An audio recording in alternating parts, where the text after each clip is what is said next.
I can see the thumbs down dislikes already.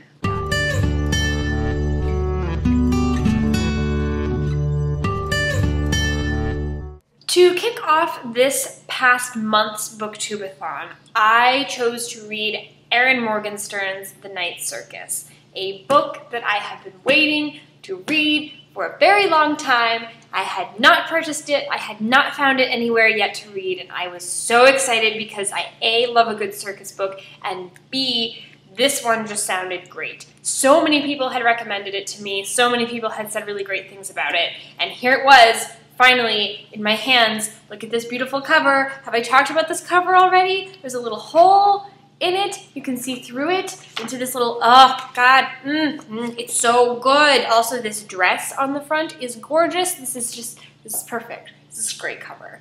Well done.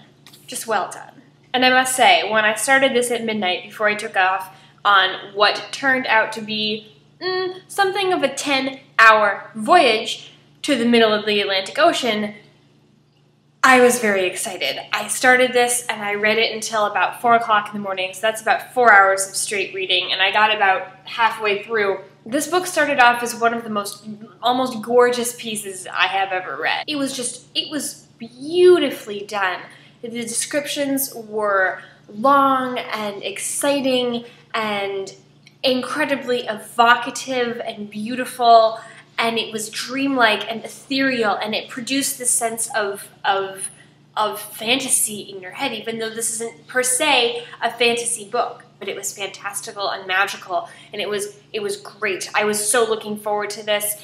If you're unfamiliar with the plot, this is the story of Cecilia, who is bound into a challenge of illusions and magic at 6 years old by her father, who is a great illusionist at the time, and she is bound to challenge this other individual whom she does not know in a venue she does not understand in ways she is unaware of. So she's really left in the dark about a lot of what she's being asked to do. And the challenge will only end once they've all played out their magicness, when one of them can not go on any longer, which effectively means one of them will have to die.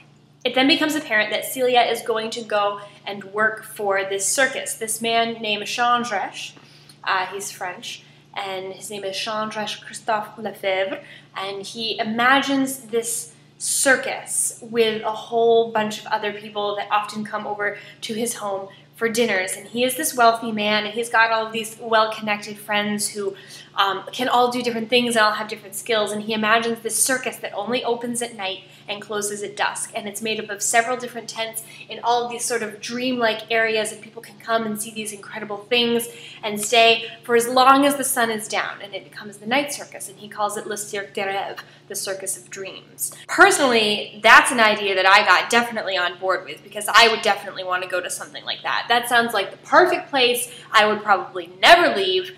I would be stuck there for eternity and not be able to get out, because I would just, you know, kip away and want to, like, I'd roll myself up in a curtain or something. It would be perfect. Although that might kind of ruin the magic, but it would be fine. Maybe I would join the circus. I would join a circus like that. So Celia finds her way into this Cirque des Rêves and eventually winds up meeting her opponent, Marco. Marco is the assistant to Chandresh, and he's sort of running the whole circus from London while it travels across the world.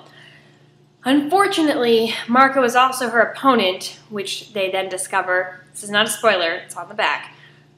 And they wind up falling in love and soon discover the real rules of this game together, and things don't go as everyone expects. Now, I thought when they finally figured out the rules of this challenge game that the book would sort of progress, and in a way, it's sort of different, and this is where I actually was a little disappointed with this novel. This, like many other books, is a very character-driven and action-driven plot. Yes, things continually happen. There were a couple different surprises in here that I completely didn't see coming. I think there are a lot of characters that brought to the story different actions that made the plot progress, but it felt really to me like there were things happening, but nothing really happened.